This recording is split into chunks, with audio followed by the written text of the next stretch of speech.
Je suis né dans une famille troublée. J'ai grandi et j'ai été témoin de bagarres et d'agressions physiques entre mes parents. À l'âge de 13 ans, j'ai été violée par mon père. Cette expérience a été très pénible pour moi et difficile. Ma question sur le véritable amour parental était immense et je ne croyais plus en eux. J'ai été très déçue par mes parents. Ma mère était au courant du viol, mais ne l'a pas signalé en l'aimant beaucoup. Mon père est parti et a disparu de la famille. Il n'est jamais revenu à la maison à cause des bagarres. Ma mère ne pouvait pas se permettre de m'élever. Mes 2 frères aînés ont quitté la maison, ce qui leur a rendu la vie difficile parce qu'ils travaillaient. À l'âge de 16 ans, j'ai été forcée de me marier parce que je n'avais pas le choix. Si je ne partais pas avec mon petit ami, je mourrais de faim avec ma mère. J'ai laissé ma mère seule et je suis allée vivre avec un homme plus âgé. Nos combats étaient fréquents à cause de l'alcoolisme. Notre vie était normale sans alcool. Nous avions l'habitude de participer à toutes sortes de fêtes. Ma vie était triste. Il n'y avait pas de paix chez moi. Mes enfants sont nés en voyant ma vie et mon mari plongé dans la pourriture du péché.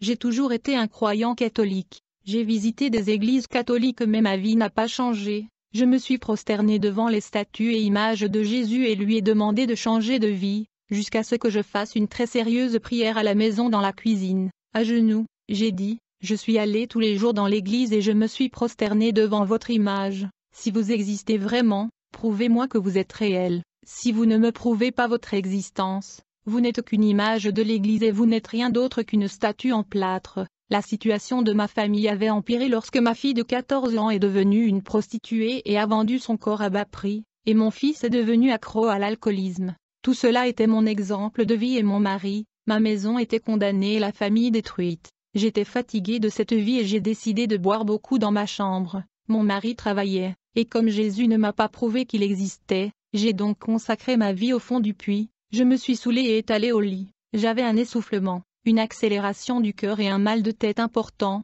J'ai demandé de l'aide, mais personne ne m'a aidé. J'ai crié le nom de Dieu, et j'ai eu un étourdissement puis je me suis évanouie. À ce moment-là, je me souviens que je tombais d'une très grande hauteur. Je suis tombée dans l'enfer. Je n'ai vu que l'obscurité et le feu. C'était un endroit terrible où j'ai été témoin de nombreuses personnes connues de la terre. J'ai vu mon voisin pasteur. Il est mort avec beaucoup de remords du mal qu'il avait fait dans le passé. Pourtant il ne s'en est jamais débarrassé et il prenait 10 plateaux à médicaments par semaine. C'était un ancien criminel qui avait fait tellement de mal que sa conscience était devenue lourde. Il ne s'est pas pardonné à lui-même et croyait que Jésus n'avait jamais pardonné ses péchés. Il est mort et est en enfer dans un foyer. J'ai reconnu un garçon de ma rue. Il était un chrétien différent parce qu'il posait problème. Il avait un retard mental, mais Dieu lui a donné la grâce de comprendre la parole. Mais les jeunes le traitaient comme une personne spéciale qui mérite des soucis. Il ne s'est pas accepté et voulait être différent. Il s'était coupé les poignets avec son couteau et s'était vidé de son sang.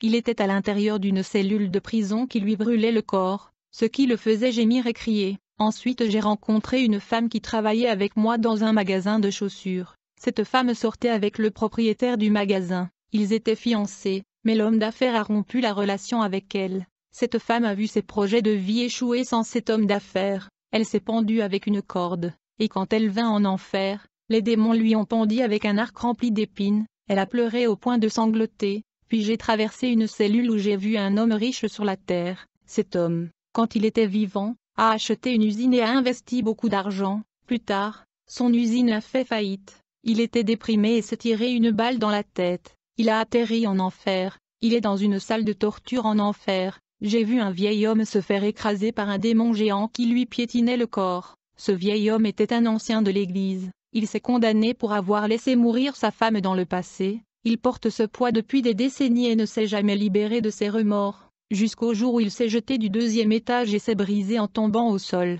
Après s'être suicidé, il a atterri en enfer. En enfer. J'ai dépassé un endroit où j'ai vu un homme homosexuel rejeté par sa famille. Il a subi un préjudice de la société. En conséquence, il s'est jeté devant une voiture. Les démons avec leurs lames ont arraché sa peau et ses organes génitaux. Ils ont dit que vous n'en avez pas besoin, vous ne l'avez jamais utilisé. Même chose avec les lesbiennes. Ils ont arraché leurs organes génitaux et ont dit que vous aviez méprisé votre féminité. Les diables n'ont laissé que le squelette à dépouiller de la tête aux pieds. Je suis allé dans un autre endroit et j'ai vu un homme brûlé dans les flammes. Son corps ressemblait à de la braise. Il était handicapé d'un bras et ne pouvait pas travailler. Cet homme s'est tué en prenant de la soude caustique. Quand j'ai associé les faits, j'ai réalisé que tout le monde s'était tué. j'ai réalisé que j'étais dans la vallée du suicide. Les démons ont tranché la viande des habitants de cet endroit. J'ai vu ma mère souffrir en enfer. Elle est morte d'une cirrhose. Je n'habitais plus avec elle. Les démons lui firent boire tout l'acide qui lui brisait l'estomac. Soudain,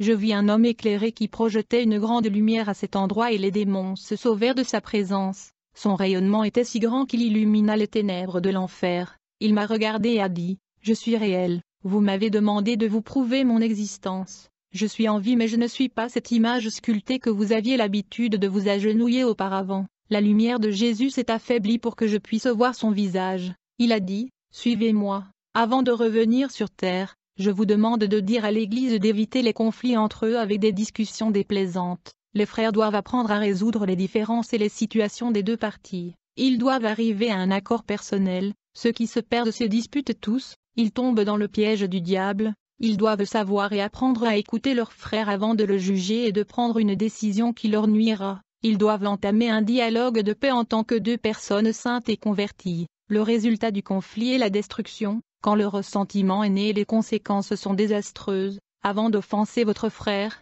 réfléchissez bien, priez Dieu et demandez-lui de briser votre cœur jusqu'à ce que vous ayez le cœur apaisé. Ne prenez pas d'action déraisonnable comme une bête qui veut nuire à son prochain. Ce qui se passe dans les églises, c'est la rivalité, la désunion, la déformation et la diffamation de l'image du prochain. Quand quelqu'un ne sait pas parler correctement au moment de prêcher, les gens n'aiment pas cela et ils choisissent leurs orateurs. Ceux qui parlent bien sont les prédicateurs de l'Église, et quand j'utilise les humbles pour parler à l'Église, il est méprisé car il n'a pas de statut dans l'Église et pas un bon travail. Les gens se moquent des petits et ridiculisent ceux qui se promènent avec de vieilles chemises parce qu'ils n'ont pas les moyens de se payer les bons vêtements. Ils disent que je ne peux pas entendre leurs prières. Bien sûr, j'entends leurs prières, ils doivent juste faire preuve de patience. Je ne suis pas comme une image de sculpture qui ne peut pas entendre. Je suis triste du comportement de mon Église. Je n'écouterai pas vos prières égoïstes qui m'incitent à faire quelque chose et à satisfaire vos désirs. Je veux un peuple qui s'humilie et apprenne à attendre le bon moment pour livrer ce qu'il demande. Tant que vos bénédictions ne viendront pas, je testerai votre foi. Abraham attendait la promesse d'avoir un héritier et croyait toujours en la promesse qu'il ne voyait pas que c'était la multiplication de sa progéniture. Abraham est mort en croyant et cela est arrivé. Puis Jésus-Christ m'a dit, « Adela Jiménez, je vais vous donner une chance de plus. » Jésus m'a fait sortir de l'enfer et m'a ramené à la maison. J'étais morte après avoir consommé beaucoup de boissons alcoolisées. Je me suis souvenu de ma mère en enfer, et je ne pensais pas qu'il était juste pour elle d'être là. Mais la parole de Dieu condamne tous ceux qui ne donnent pas leur vie à Jésus. Mon mari rentra chez lui après le travail et réalisa que j'étais pâle et que toute la maison était foutue. Je n'avais jamais laissé la maison dans cet état. Mon mari, voyant cette situation, m'a demandé si j'allais bien. Je n'ai rien dit à propos de mon enlèvement en enfer. Il s'est rendu compte que j'avais peur et que j'étais différent. J'étais triste et offensé d'avoir vu ma mère en enfer à cause du fait qu'elle ne voulait pas aller à l'église. La nuit, j'étais réveillée et mon mari s'est endormi. Un ange m'est apparu et a dit, « À cause du fait que vous avez vu votre mère en enfer vous êtes offensé. Mais votre mère n'est pas allée à l'église et elle s'est découragée. Elle a choisi le chemin de la destruction. Vous ne suivrez pas Jésus parce qu'elle est allée en enfer ? Vous devez comprendre qu'une nouvelle chance vous a été donnée. Il ne faut pas jouer avec cette opportunité. C'est une occasion qui vous est donnée de venir à Jésus, de garder sa parole et de lui servir. Cela ne sera pas pris pour acquis à compter d'aujourd'hui. Maintenant que vous connaissez l'enfer, vous devrez marcher avec votre Sauveur. Combien de personnes sont en enfer et demandent une occasion de se repentir et de faire l'œuvre de Dieu ?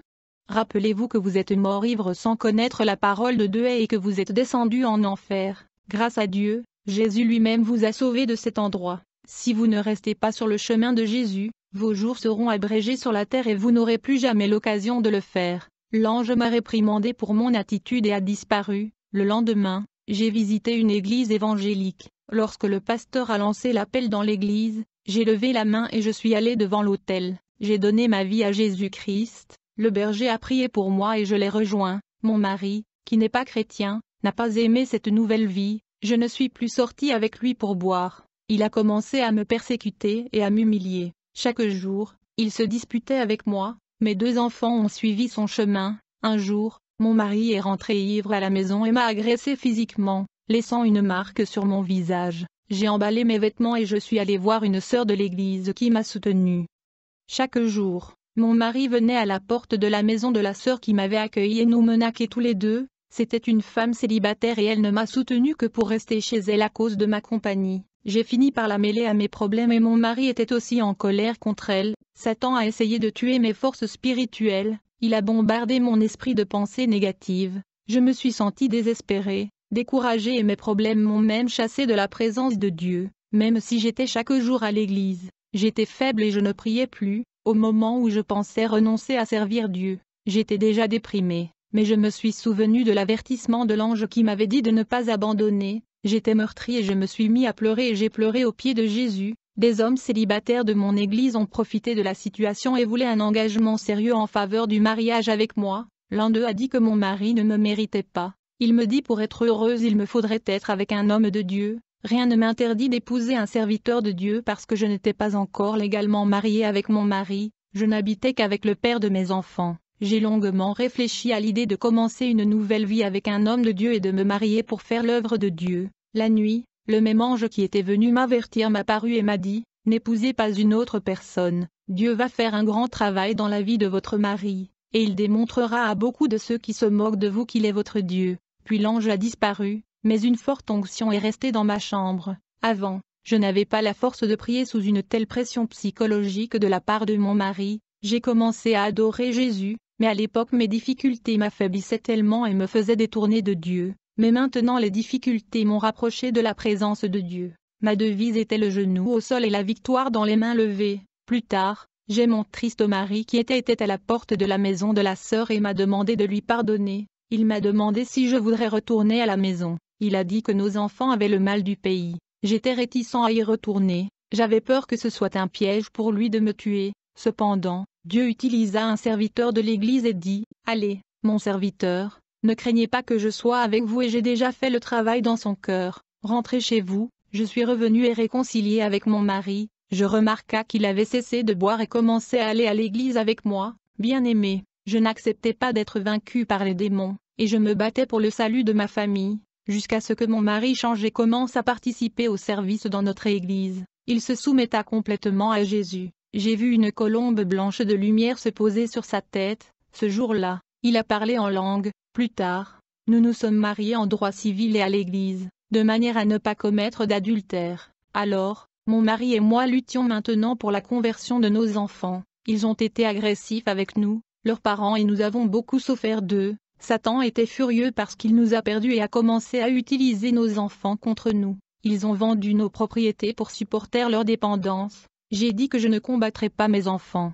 je ne discuterai pas, mon combat est contre les démons qui les incitent à pécher. Je ne me suis pas plaint, mon mari et moi intercédons pour la vie de nos enfants. Les mois plus tard, mon fils a commencé à aller à l'église et à se débarrasser de ses dépendances. Il a pris la décision de servir Jésus et de se faire baptiser. Ma fille est également devenue chrétienne. Elle n'a pas abandonné la prostitution, jusqu'au jour où toute l'Église a levé la voix dans la prière pour sa vie. Le démon de la prostitution s'est manifesté et a été chassé d'elle. À partir de ce moment, toute ma maison a commencé à servir Dieu. Il y avait la paix dans ma maison. Dieu y habite maintenant. Mes enfants ont épousé le peuple de Dieu et sont allés et repartis de la maison. Un jour, je marchais dans l'avenue et j'ai vu mon père allongé dans la rue, vivant comme des sans-abri. Il était barbu, puant et souffrant beaucoup. Je ressentais encore une partie de blessure pour avoir été maltraité. Mon expérience traumatique de viol m'a fait peur des hommes. J'ai eu beaucoup de difficultés au cours des premières années où j'ai vécu avec mon mari. Voyant mon père dans cette situation, vieux et sans abri, mon cœur s'est arrêté. J'étais content qu'il soit en vie, car j'avais déjà perdu ma mère qui était en enfer. Je me suis approché de lui et j'ai dit, « Père, est-ce que tu te souviens de moi ?» Il ne s'est presque pas souvenu de moi et a dit, « Ma fille est déjà une femme. » Papa m'a demandé de lui pardonner, et a avoué qu'il avait fait souffrir ma mère. Je lui ai pardonné et l'ai appelé à vivre chez nous avec nous. Mon père m'a regardé et m'a dit qu'il méritait de passer par cette souffrance pour avoir détruit sa famille. Je suis entré chez moi et j'ai dit à mon mari que j'avais retrouvé mon père. La nuit, j'ai rêvé qu'une personne avait poignardé mon père et que son âme était descendue aux enfers. Je me suis réveillée effrayée et j'ai raconté le rêve à mon mari. J'ai dit que je n'ai que mon père et que je ne peux pas le perdre, car ma mère est décédée. J'ai dit que Dieu m'a donné l'occasion d'être heureux avec ma famille et que mon père ne peut pas mourir sans le salut comme ma mère. Mon mari était au courant de mon enlèvement, j'ai attendu qu'il se convertisse pour parler. Plus tard j'ai parlé de mon témoignage à l'église,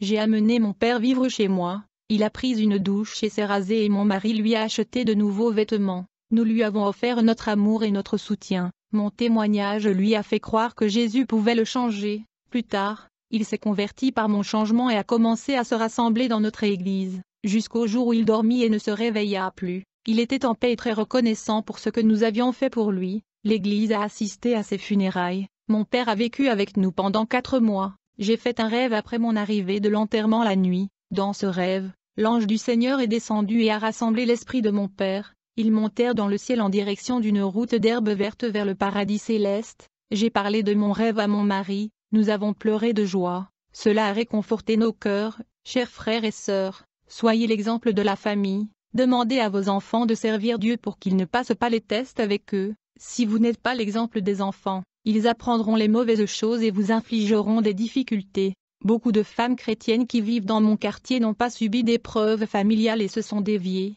Apprenez à pardonner à ceux qui vous ont blessé, tout comme j'ai pardonné à mon père. Alors Dieu m'a donné une révélation de la destruction de maisons et familles à cause de la télévision. Il me dit, beaucoup de maisons chrétiennes ont été détruites à cause de la télévision. Elle a incité les familles à pratiquer le mal. La télévision a affaibli les prières de nombreux chrétiens. Leurs cris n'ont plus le pouvoir de bouger ma main. Les pères qui ont ouvert la télévision ont témoigné que les démons sont entrés légalement chez eux. C'est la raison pour laquelle vos enfants se droguent et vos femmes trompées par les feuilletons qui ont fait tomber leur mari. Combien ont payé le prix élevé pour avoir la télévision? C'est le pouvoir destructeur qu'elle provoque à l'intérieur de la maison. J'ai été invité à parler de mon témoignage dans une église. J'ai fini par être en retard et j'ai manqué le bus. J'ai fini par être triste car j'étais en retard à l'église, mais le lendemain, j'ai appris que le bus que j'avais manqué la veille avait percuté un chariot et tué les passagers. Gloire à Dieu pour la délivrance, il connaît l'avenir et il est omniscient. Je hais la paix du Seigneur Jésus à tous ceux qui entendent ce témoignage. Amen.